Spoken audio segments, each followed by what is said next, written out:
अगर बात करें जो प्रवासी मजदूर लगातार आ रहे हैं, जिलाधिकारी ने भी आदेश दिया है कि अलग अलग क्वारंटाइन सेंटर नए बनाए जाएंगे। ऐसे में कैसे मतलब आप लोग काम कर रहे हैं, क्या लगे? नहीं, अभी लगातार बड़ी संख्या में प्रवासियों का जो कि बाहर में काम करने के लिए गए थे उनका आना लगातार जारी है। और भी फिलहाल 5 क्वारंटाइन सेंटर हमारा बना हुआ है, जिसमें कि लगभग 280 व्यक्ति रह रहे हैं।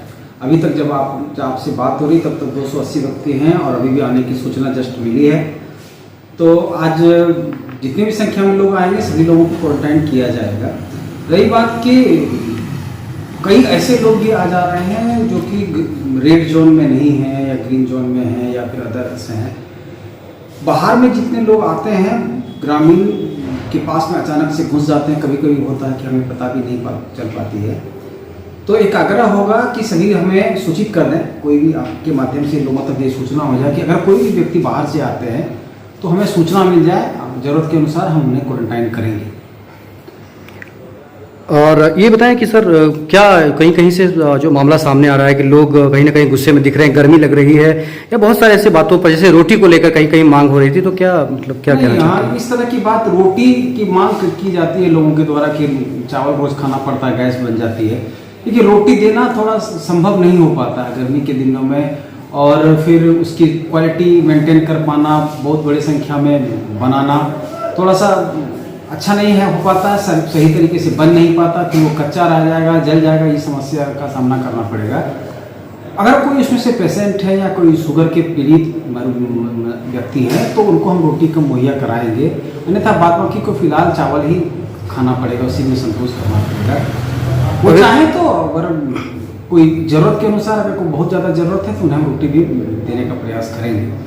रही बात कि पंखा, सभी क्वारंटाइन सेंटर में पंखे लगे हुए हैं, बिजली है, 24 घंटे बिजली रहती है, नहीं है तो जनरेटर की सुविधा है। बात यह है कि कोई लोग एसी में रह करके आए हैं, कोई बहुत अच्छे फैसिलिटीज़ में रह करके आए हैं। हम लोगों ने प्रयास किया है कि सामान्य रूप में जो घर में जो चीज़ें उपलब्ध हो उस तरह से व्यवस्था करने की वो की गई है। थोड़ी बहुत कमियां जानबूझ करके लोगों के द्वारा प्रायोजित की गई होती है। लोग घर से बाहर रह रहे हैं, इतने दिन बाहर में रह रहे थे, फिर घर में आकर के क्वारंटाइन में है 14 दिन तक, तो उन्हें थोड़ा सा बेचैनी लगती होगी कि हम घर में रह करके भी घर में नहीं जा पा रहे हैं। तो इनको थोड़ा सा मैनेज करना पड़ेगा, उन्हें 14 दिनों तक रहना पड़ेगा। 14 दिन के बाद उन्हें फिर होम क्वारंटाइन करेंगे तो फिर स्थितियाँ सब कुछ समान हो जाएंगी। और उसके बावजूद भी अगर कहीं पर बड़ी शिकायत मिलती है या किसी भी तरह की शिकायत मिलती है तो हम लोग लगातार उनके संपर्क में रहते हैं। प्रखंड कार्यालय संपर्क में है, जिला कार्यालय लगातार संपर्क में है, और अगर किसी तरह की शिकायत मिलती है तो हम लोग उनका तुरंत निपटारा करते हैं। कोई संदेह व्यक्ति या किसी ऐसे मतलब कोई क्वारंटाइन पे ऐसा हुआ है अभी तक? नहीं, संदेहास्पद कोई भी व्यक्ति नहीं मिला है। हम लोग जो भी मिलता है अगर तो हम लोग तुरंत मेडिकल चेकअप कराते हैं और ज़रूरत के अनुसार हम लोग उनको DMCH में जांच के लिए भेजते हैं। जैसे रेड जोन हो गया, महाराष्ट्र हो गया, दिल्ली, बहुत सारे जगहों से लोग आ रहे हैं, तो क्या मतलब उनको अलग अलग रखवा रहे हैं? बिल्कुल, सभी जो भी रेड जोन के हैं वो अलग अलग जगह में हैं। कोई भी एक साथ में रेड जोन और ग्रीन जोन या ऑरेंज जोन के व्यक्ति एक साथ में नहीं है। रेड जोन जहाँ से है वो रेड जोन के साथ में है, ग्रीन जोन वाले ग्रीन जोन के साथ हैं, ऑरेंज जोन के ऑरेंज जोन के साथ में है। ऐसा नहीं है कि रेड जोन और ग्रीन जोन को एक साथ मिला दिया गया है, वो अलग अलग है सारे। ये बताएं कि जो जिस तरह से अभी मतलब क्वारंटाइन सेंटर आपने बनाया है, तो सबसे बड़ा क्वारंटाइन सेंटर कौन सा है अभी? फिलहाल तो हमारा कमरान मानू सबसे बड़ा क्वारंटाइन सेंटर है। वहाँ पर अभी तत्काल में 90 व्यक्ति हो चुके हैं, 71 व्यक्ति हो चुके हैं अभी तक, और अभी आने वाले हैं 19 व्यक्ति, तो 90 हो जाएगा। तो सबसे बड़ा सेंटर हमारा वही है। वहाँ पर हम लोग लगभग 200 व्यक्तियों को ठहराएंगे, आसानी से 200 व्यक्ति रह सकते हैं, और ज़रूरत पड़ेगा तो वहाँ पर और भी कमरे हैं, फिर हम लोग उसमें भी और विस्तार करेंगे। कमरान मतलब जो हाई स्कूल या क्या? मानू मॉडल स्कूल, अच्छा, चंदनपट्टी में स्थित है। पूरा हो गया, व्यवस्था हो चुका है? पूरी व्यवस्था बहुत ही अच्छी, बहुत शानदार व्यवस्था है। ऐसा नहीं है कि कोई किसी तरह की कोई प्रॉब्लम है। प्रत्येक कमरे में प्रत्येक 6 मीटर की दूरी पर 6 मीटर, 4 मीटर, 5 मीटर पर पंखे लगे हुए हैं, बिजली 24 आवर बिजली है, जनरेटर है, कोई प्रॉब्लम नहीं है।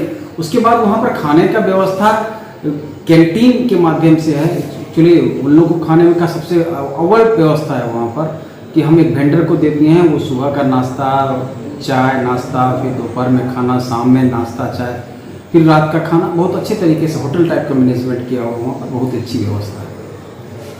डीलरों की बात करें, डीलर कहते नजर आ रहे हैं कि हम भी इस महामारी में काम करते हैं, लेकिन फिर भी हम लोगों को उस तरह की व्यवस्था नहीं मिल पाती है, बार बार इस तरह का मतलब कहीं ना कहीं डाटा के लिए। तो क्या ये जो डाटा है अभी तक मिसमैच जो हुआ है पूरा नहीं हो पाया नहीं, ये बात है कि देखिए हम लोग एक संक्रमित क्षेत्र में, चाहे वो डीलर हो या कोई भी कर्मी हो, कोई पदाधिकारी हो, हर कोई एक निश्चित तौर पर हम लोग एक चीज़ों उस संक्रमित क्षेत्र के दायरे में रह करके काम करते हैं।